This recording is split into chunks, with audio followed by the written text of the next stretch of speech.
Hello everyone and welcome back to another tutorial from Tech for Gamers. In this video, I'm going to show you how you can change the control settings on the PowerWash Simulator game. So let's get started right away. First of all, open up PowerWash Simulator on your device. And once you are taken into the main menu, if you wish to customize your controls, click on the Options button at the bottom left. This will then take you into the General Settings page, from which you will need to click on Controls, which is at the far right. Now, once you are inside this page, you will see various different controls and the buttons that have been mapped to it. Now, in order to change any control, just click on the button that has been assigned.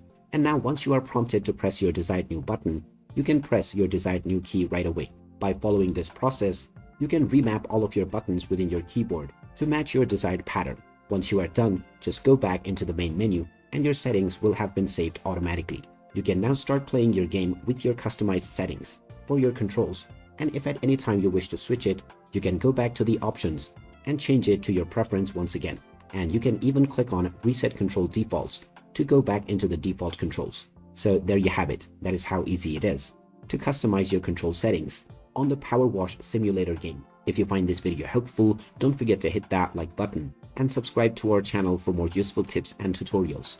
Thanks for watching, and I will see you again in the next video.